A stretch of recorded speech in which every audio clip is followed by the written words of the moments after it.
পৃথিবীর দিকে তাকান, পৃথিবীর আনাচে কানাচে মুসলমানরা নির্যাতিত নিপীড়িত।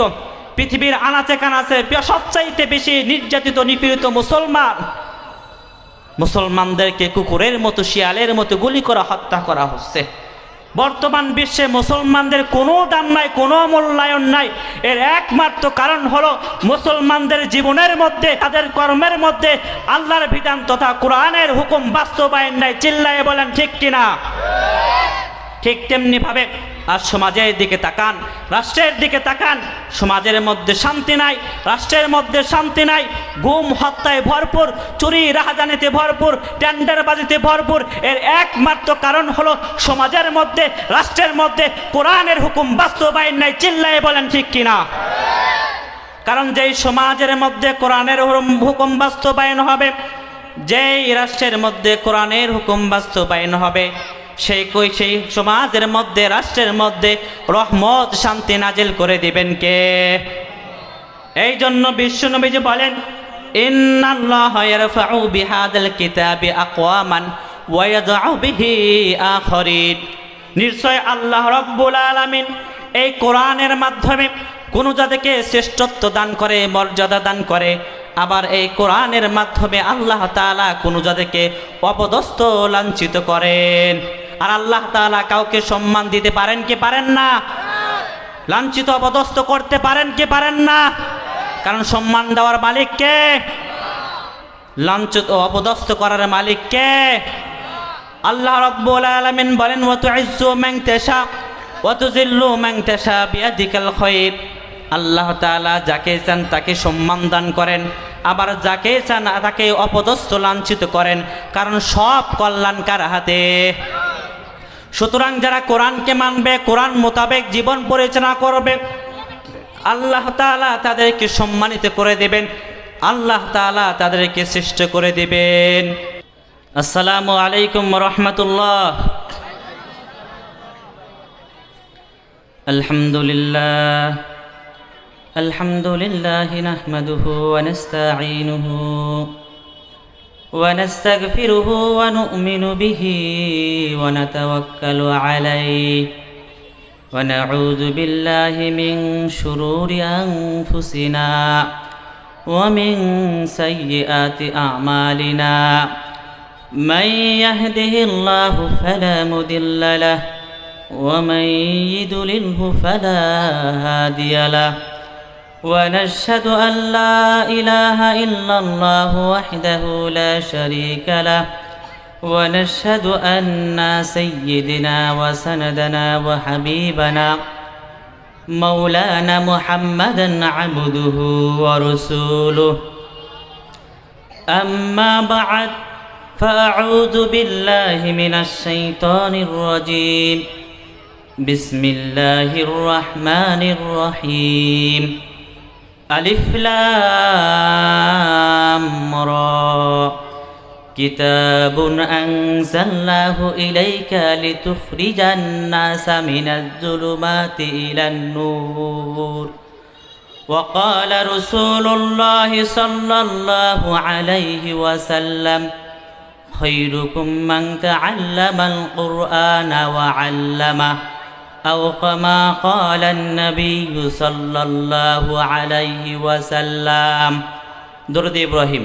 اللهم صل على محمد وعلى آل محمد كما صليت على إبراهيم وعلى آل إبراهيم إنك حميد مجيد. اللهم بارك على محمد وعلى آل محمد كما باركت على إبراهيم وعلى آل إبراهيم إنك حميد مجيد. मौत को समझा है गाफिल इख्तिताम जिंदगी, मौत को समझा है गाफिल इख्तिताम जिंदगी। दर हकीकत मौत तेरे इब्तिदाए जिंदगी, दर हकीकत मौत तेरे इब्तिदाए जिंदगी यहाँ हम सब मुसाफिर है वही आखिर ठिकाना यहाँ हम सब मुसाफिर है वही आखिर ठिकाना कोई आगे रवाना है कोई पीछे रवाना ला इलाहा इल्लाल्लाह सबाई ला इलाहा इल्लाल सामने একটু সামনে আসেন লা ইলাহা ইল্লাল্লাহ লা ইলাহা ইল্লাল্লাহ লা ইলাহা ইল্লাল্লাহ লা ইলাহা ইল্লাল্লাহ লা ইলাহা ইল্লাল্লাহ মুহাম্মাদুর রাসূলুল্লাহ সাল্লাল্লাহু আলাইহি ওয়াসাল্লাম। দারুল হেদায়া মডেল কওমি মাদ্রাসার উদ্যোগে ষষ্ঠ বার্ষিকী তাফসিরুল কোরআন মাহফিলে সম্মানিত সভাপতি সুদক্ষ পরিচালক এবং কোরআন প্রিয় হাদিস প্রিয় তাওহীদি জনতা এবং পর্দার আড়ালে মা ও বোনেরা, সর্বপ্রথম সে আল্লাহ তাআলার দরবারে লাখো কোটি শুকরিয়া যে রব্বুল আলামিন আমাদেরকে এই ফিতনা ফাসাদের জামানায় সমস্ত ফিতনা থেকে হেফাজত করে সুস্থ রেখে দিনী এক পরিবেশে দিনী এক মজলিসে আসার তৌফিক দান করেছেন। কারণ এই মাহফিল এমন এক মাহফিল যে মজলিসে আসলেই গুনাহ মাফ করে দেন কে? যে মাহফিলে আসলেই নফল ইবাদতের সব লিখে দেন কে? যে মাহফিলে আসলেই রহমত নাজিল বরকত নাজিল করে দেন কে? আল্লাহ। রাসূল আকরাম সাল্লাল্লাহু আলাইহি ওয়াসাল্লাম বলেন, যে ব্যক্তি প্রাতঃবেলা যেই ব্যক্তি দিনের বেলা কোরআনের আলোচনা শোনার জন্য হাদিসের আলোচনা শোনার জন্য ঘর থেকে বাহির হয়, আল্লাহ রাব্বুল আলামিন তার আমল নামায় 500 রাকাত নফল নামাজ পড়লে যেই পরিমাণ সওয়াব হয় সেই পরিমাণ সওয়াব তার আমল নামায় লিখে দেন। আর রাতের বেলা হলো তো কথাই নেই, সব তো বাড়তেই থাকে। যে স্থানে কোরআনের মাহফিল হয় হাদিসের মাহফিল হয় সে স্থানে রহমতের ফেরেশতারা বেষ্টন করে দাঁড়িয়ে যায় আর আল্লাহ তাআলার নিকট দোয়া করতে থাকে, আয় আল্লাহ আপনার বান্দারা আপনার কোরআনের আলোচনা শোনার জন্য আপনার হাদিসের আলোচনা শোনার জন্য আপনার প্রশংসা করার জন্য দিনে এক মাহফিলে উপস্থিত হয়েছে, আয় আল্লাহ দয়া করে মায়া করে তাদের তামাম জীবনে গুনাহ মাফ করে দিন। আল্লাহু আকবার, আরো জোরে আল্লাহু আকবার। সুতরাং যারা আমরা এই মাহফিলে আসতে পেরেছি, কোরআনের আলোচনা শুনছি, হাদিসের আলোচনা শুনছি, আমাদের তামাম জীবনে গুনাহ মাফ করে দিয়েছেন কে? আল্লাহ। এজন্য সে আল্লাহ তাআলার দরবারে শুকরিয়া জ্ঞাপন করা দরকার আছে কি নাই? কারণ নিয়ামত পেয়ে যদি নিয়ামতের শুকরিয়া আদায় করি নিয়ামত বাড়িয়ে দিবেন কে? রব্বুল আলামিন বলেন, লা ইন শাকারতুম লা আযীদান্নাকুম ওয়া লা ইন কাফারতুম ইন্না আযাবি লাশাদীদ। ও আমার বান্দারা, তোমরা যদি আমি আল্লাহর নিয়ামত পেয়ে নিয়ামতের শুকরিয়া আদায় করো আমি আল্লাহ তোমাদের নিয়ামতকে বাড়িয়ে দেব। আর যদি নিয়ামতের না শুকরিয়া আদায় করো তাহলে শুনে রাখো ইন্না আযাবি লাশাদীদ, নিশ্চয় আমি আল্লাহর আযাব অত্যন্ত কঠিন। এই জন্য সদা সর্বদাই প্রশংসা করব কার? কারণ আল্লাহ তাআলা আমাদেরকে হাজারো নিয়ামত দান করেছেন, যেই নিয়ামতের গণনা করে আমি আপনি কখনো শেষ করতে পারবো? আল্লাহ রাব্বুল আলামিন নিজেই বলেন, ওয়া ইন তাউদ্দু নি'মাতাল্লাহি লা তুহসুহা। ও আমার বান্দারা, আমি আল্লাহ তোমাদেরকে যেই সমস্ত নিয়ামত দান করেছি সেই সমস্ত নিয়ামতের যদি তোমরা গণনা করতে থাকো লা তুহসুহা, কখনো নিয়ামতের গণনা করে শেষ করতে পারবা না। আল্লাহু আকবার। এরকম অসংখ্য অগণিত নিয়ামত দ্বারা আমার আপনার জীবনকে পরিপূর্ণ করে দিয়েছেন কে? আল্লাহ। আর আল্লাহ তাআলা আমাদেরকে যত নিয়ামত দান করেছেন তার মধ্যে শ্রেষ্ঠ নিয়ামত হলো আল্লাহ তাআলার বাণী, আল্লাহ তাআলার মহাগ্রন্থ আল কোরআন আমাদের জন্য নাজিল করে দিয়েছে। কারণ এই কোরআন এমন এক মহাগ্রন্থ, এমন এক বাণী যা আল্লাহ তাআলা মানুষের হেদায়েতের জন্য নাজিল করেছেন। মানুষ যেন হেদায়েতের উপর চলতে পারে, মানুষ যেন হেদায়েতের উপর অটল অবিচল থাকতে পারে, কুফর শিরক থেকে যেন নিজেকে বাঁচাতে পারে, অন্ধকার হতে যেন আলোর দিশা পায়। এই জন্য এই কোরআনকে নাজিল করে দিয়েছেন কে? আওয়াজ করে বলতে হবে কে? আল্লাহ। আল্লাহ রাব্বুল আলামিন বলেন হুদাল্লিন নাস, এই কোরআনকে নাজিল করা হয়েছে মানুষের হেদায়েতের জন্য। মানুষ যেন হেদায়েতের উপর চলতে পারে, মানুষ যেন হেদায়েতের উপর অটল অবিচল থাকতে পারে, মানুষ যেন অন্ধকার হতে যেন আলোর দিশা পায়। এই জন্য আমি আল্লাহ এই কোরআনকে নাজিল করে দিয়েছি। সুবহানাল্লাহ। এই জন্য আল্লাহ রাব্বুল আলামিন অন্য আয়াতে বলেন আলিফ লাম রা কিতাবুন আনজালনাহু ইলাইকা লিতুখরিজান নাসা মিনাজ জুলুমাতি ইলান নূর। এটা এমন এক কিতাব, এই কোরআন এমন এক কিতাব, এমন এক মহাগ্রন্থ হে রাসূল যা আপনার উপর নাজিল করা হয়েছে লিতুখরিজান নাসা মিনাজ জুলুমাতি ইলান নূর, যাতে করে আপনি মানুষদেরকে অন্ধকার হতে আলোর দিশা দেখাতে পারেন। এই কোরআন মানুষকে অন্ধকার হতে আলোর দিকে নিয়ে আসে, অন্ধকার হতে আলোর দিশা দেখায়। সুতরাং যারা কোরআনকে মানবে, কোরআনকে পড়বে, কোরআন মোতাবেক জীবন পরিচালনা করবে, তারা কখনো কুফর শিরকে নিমজ্জিত হবে না, তারা কখনো পথহারা পথভ্রষ্ট হবে না। এই জন্য রাসূল আকরাম সাল্লাল্লাহু আলাইহি ওয়াসাল্লাম বলেন তারাকতু ফীকুম আমরাইন লান তাদিল্লু মা তামাসসাকতুম বিহিমা। ও আমার উম্মতরা, আমি তোমাদের কাছে দুইটি জিনিস রেখে গেলাম, যতদিন তোমরা এই দুইটি জিনিসকে আঁকড়ে ধরবে, এই দুইটি জিনিস দ্বারা নিজেদের জীবনকে পরিচালনা করবে, ততদিন তোমরা পথভ্রষ্ট হবে না। এক নম্বর হলো কিতাব আল্লাহ, আল্লাহর কিতাব। দ্বিতীয় নাম্বার হলো সুন্নত রাসূলিহি, তার রাসূলের সুন্নত। সুতরাং যারা কোরআন এবং হাদিস মোতাবেক জীবন পরিচালনা করবে, তারা কখনো পথহারা পথভ্রষ্ট হবে না, তারা কখনো পথহারা পথভ্রষ্ট হবে না। কারণ কোরআন শুধু অন্য অন্য বইয়ের মতো একটি বই নয়, অন্য কিতাবের মতো একটি কিতাব নয়, বরং কোরআন এমন এক কিতাব, এমন এক মহাগ্রন্থ যা মানুষের ব্যক্তিগত জীবন থেকে শুরু করে রাষ্ট্রীয় জীবন, পারিবারিক জীবন, সামাজিক জীবন কিভাবে পরিচালনা করবে এর সব কিছু বলে দিয়েছেন কে? এই কোরআন।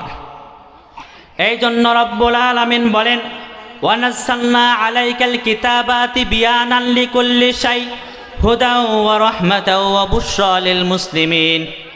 হে রাসূল, আমি আপনার উপর এমন এক কিতাব, এমন এক মহাগ্রন্থ নাজিল করেছি তিবয়ানান লিকুল্লি শাই, যা সব বিষয়কে স্পষ্ট করে দেয়।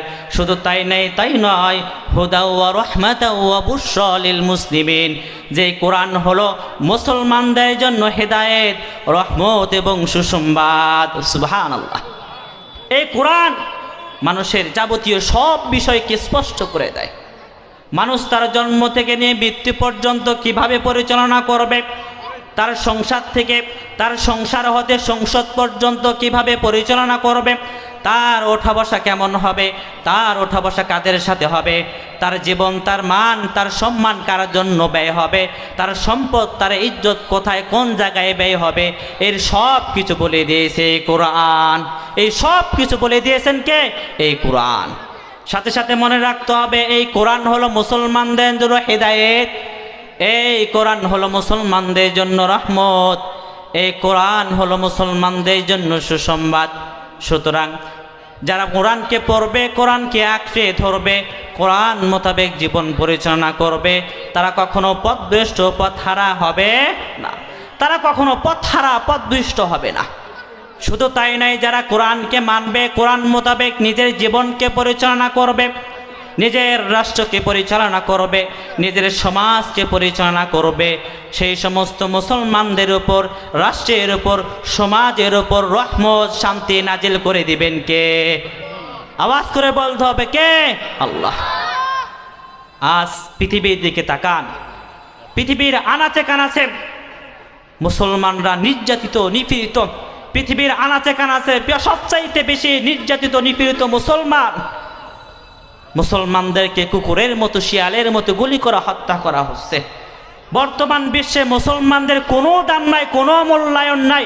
এর একমাত্র কারণ হলো মুসলমানদের জীবনের মধ্যে, তাদের কর্মের মধ্যে আল্লাহর বিধান তথা কোরআনের হুকুম বাস্তবায়ন নাই। চিল্লায়ে বলেন ঠিক কিনা? ঠিক তেমনি ভাবে আর সমাজের দিকে তাকান, রাষ্ট্রের দিকে তাকান, সমাজের মধ্যে শান্তি নাই, রাষ্ট্রের মধ্যে শান্তি নাই। গুম হত্যায় ভরপুর, চুরি রাহাজানিতে ভরপুর, টেন্ডারবাজিতে ভরপুর। এর একমাত্র কারণ হলো সমাজের মধ্যে, রাষ্ট্রের মধ্যে কোরআনের হুকুম বাস্তবায়ন নাই। চিল্লায়ে বলেন ঠিক কিনা? কারণ যেই সমাজের মধ্যে কোরআনের হুকুম বাস্তবায়ন হবে, যেই রাষ্ট্রের মধ্যে কোরআনের হুকুম বাস্তবায়ন হবে, সেই সমাজের মধ্যে, রাষ্ট্রের মধ্যে রহমত শান্তি নাজিল করে দিবেন কে? এই জন্য বিশ্বনবীজি বলেন, ইন্নাল্লাহা ইয়ারফাউ বিহাদাল কিতাবি আকওয়ামান ওয়া ইয়াদউ বিহি আখারিন। নিশ্চয় আল্লাহ রাব্বুল আলামিন এই কোরআনের মাধ্যমে কোন জাতিকে শ্রেষ্ঠত্ব দান করে, মর্যাদা দান করে। আবার এই কোরআনের মাধ্যমে আল্লাহ তাআলা কোন জাতিকে অপদস্থ, লাঞ্ছিত করেন। আর আল্লাহ তাআলা কাউকে সম্মান দিতে পারেন কি পারেন না? লাঞ্ছিত, অপদস্থ করতে পারেন কি পারেন না? কারণ সম্মান দেওয়ার মালিক কে? লাঞ্ছিত, অপদস্থ করার মালিক কে? আল্লাহ রাব্বুল আলামিন বলেন, ওয়া তুইজ্জু মান তাশা ওয়া তুযিল্লু মান তাশা বিয়াদিকাল খায়র। আল্লাহ তাআলা যাকে চান তাকে সম্মান দান করেন, আবার যাকে চান তাকে অপদস্থ, লাঞ্ছিত করেন। কারণ সব কল্যাণ কার হাতে? সুতরাং যারা কোরআনকে মানবে, কোরআন মোতাবেক জীবন পরিচালনা করবে, আল্লাহ তাআলা তাদেরকে সম্মানিত করে দেবেন, আল্লাহ তাআলা তাদেরকে শ্রেষ্ঠ করে দেবেন। ইতিহাস সাক্ষী, যারাই কোরআনকে মেনে নেবে তাদেরকে সম্মানিত করে দিবেন কে? আল্লাহ। আইয়ামে জাহিলাতের যুগ, যেই যুগ হলো বর্বরতার যুগ, অজ্ঞতার যুগ, যে যুগের মানুষরা এমন কোনো অপকর্ম ছিল না যা তারা করতো না। সুদ, ঘুষ, চুরি, রাহাজানি, গুম হত্যা, অন্যায়ভাবে মানুষকে খুন করা সহ হাজারো অপকর্মে লিপ্ত ছিল। কিন্তু তারাই যখন কোরআনকে মেনে নিল, কোরআন মোতাবেক জীবন পরিচালনা করলো, তখন তারাই হয়ে গেল সোনালী যুগের সোনালী মানুষ। অথচ তারা ছিল এমন নিষ্ঠুর, এমন নির্দয় যে নিজ হাতে নিজের কন্যাদেরকে জীবন্ত দাফন দিত। হযরত দাহিয়াতুল কালবি, যিনি আইয়ামে জাহিলাতের যুগে মুসলমান হওয়ার আগে, কোরআনের সাথে সম্পর্ক করার আগে নিজ হাতে নিজের কন্যা সন্তানকে জীবন্ত কবর দেয়। দাহিয়াতুল কালবি যখন মুসলমান হয়, বিশ্বনবীজি বললেন, ও দাহিয়াতুল কালবি, তুমি মুসলমান হয়েছ। মুসলমান হওয়ার ফলে আল্লাহ তোমার তামাম পিছনে গুনাহ মাফ করে দিয়েছেন। এই কথা শোনার সাথে সাথে দাহিয়াতুল কালবি কাঁদতে শুরু করল। কেঁদে কেঁদে বিশ্বনবীজিকে বললেন, ইয়া রাসূলুল্লাহ, ইয়া হাবিবাল্লাহ, আমি মুসলমান হয়েছি। মুসলমান হওয়ার কারণে হয়তো আল্লাহ আমার তামাম পিছনে গুনাহ মাফ করে দিয়েছেন, কিন্তু আমার মনে হয় না আল্লাহ আমার কখনো একটি গুনাহ মাফ করবে। বিশ্বনবীজি বললেন, ও দাহিয়াতুল কালবি, তুমি কি এরকম মারাত্মক গুনাহ করেছো? কি গুনাহ করেছো যে এই গুনাহ আল্লাহ তাআলা কখনো মাফ করবে না? এবার দাহিয়াতুল কালবি হাউমাউ করে কান্না শুরু করে দিল। কেঁদে কেঁদে বিশ্বনবীজিকে বললেন, ইয়া রাসূলুল্লাহ, ইয়া হাবিবাল্লাহ, আইয়ামে জাহিলাতের যুগে আমি একবার সফরের জন্য বাহির হই। এমতো অবস্থায় আমার স্ত্রী গর্ভবতী ছিল। এই জন্য আমার স্ত্রীকে আদেশ করে গেলাম, ও আমার স্ত্রী, তোমার পেট থেকে যদি ছেলে সন্তান হয় তাকে আদর ও যত্ন করে লালন পালন করবে, আর যদি মেয়ে সন্তান হয় তাকে জীবন্ত কবর দিয়ে দিবে। খবরদার, মেয়ে সন্তান হলে তাকে জীবিত রাখবে না। ইয়া রাসূলুল্লাহ, ইয়া হাবিবাল্লাহ, আমি আমার স্ত্রীকে এই আদেশ করে সফরের জন্য রওনা দিলাম। প্রায় দীর্ঘ 4টি বছর পর যখন সফর থেকে বাড়িতে আসলাম, বাড়িতে আসার সাথে সাথে দেখি ছোট্ট একটি মেয়ে আমাকে বাবা বলে ডাকতেছে। আমি আমার স্ত্রীকে জিজ্ঞাসা করলাম, ও আমার স্ত্রী, এই মেয়েকে যে আমাকে বাবা বলে ডাকতেছে, এই মেয়েকে? স্ত্রী ভয়ে ভয়ে জবাব দিল, ও আমার স্বামী, এই মেয়ে হলো তোমার রেখে যাওয়া সেই সন্তান। এবার দাহিয়াতুল কালবি তার স্ত্রীকে ধমক দিয়ে বলল, ও ও স্ত্রী, তোমাকে না আদেশ করে গিয়েছিলাম তোমার পেটে যদি কন্যা সন্তান হয়, হওয়ার সাথে সাথে তাকে জীবন্ত কবর দিয়ে দিবা। খবরদার খবরদার তাকে জীবিত রাখবা না। তুমি তাহলে কেন তাকে জীবিত রাখলে? ইয়া রাসূলুল্লাহ, ইয়া হাবিবাল্লাহ, এই কথা যখন আমার স্ত্রীকে বললাম, আমার স্ত্রী বলল, ও আমার স্বামী, তুমি একবার ভালো করে তোমার মেয়ের দিকে তাকাও, তোমার বিয়ের দিকে একটু ভালো করে নজর দাও।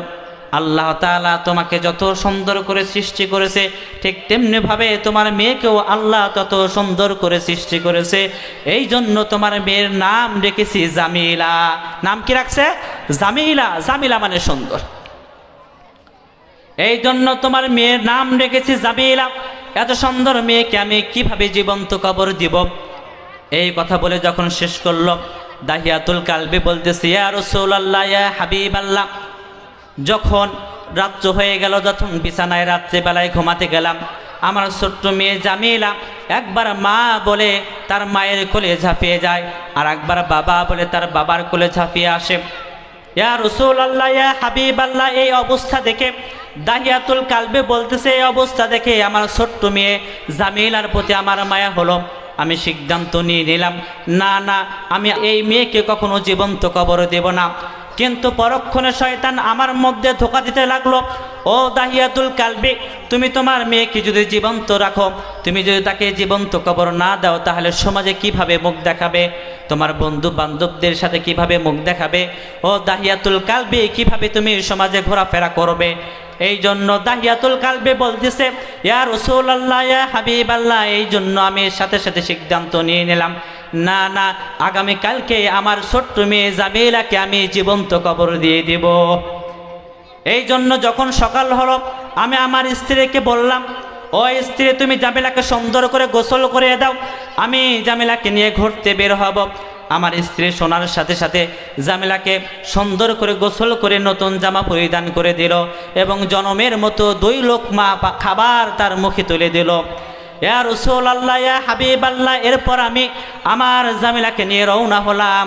যেতে যেতে যখন মরুর প্রান্তে গেলাম, ইয়া রাসূলুল্লাহ, ইয়া হাবিবাল্লাহ, জামিলাকে জীবন্ত কবর দেওয়ার জন্য আমি গর্ত খনন শুরু করে দিলাম। ইয়া রাসূলুল্লাহ, যখন আমি গর্ত খনন শুরু করে দিলাম, মরুভূমির যখন ধুলাবালু আমার দাড়ির মধ্যে লাগে, আমার ছোট্ট মেয়ে জামিলা আমার পাশে বসে দাড়িগুলো থেকে ধুলাবালি সাফ করে আর বলে, বাবা, এটা কার জন্য গর্ত করতেছো? এই গর্ত করে তুমি কি করবে? ইয়া রাসূলুল্লাহ, এই কথা যখন আমার ছোট্ট মেয়ে জামিলা বলল, আমি বললাম, মা, তুমি দূরে গিয়ে খেলো, একটু করে জানতে পারবে এই গর্ত কি জন্য খোদা হচ্ছে, কার জন্য খোদা হচ্ছে। এরপর যখন গর্ত কথা শেষ হয়ে গেল,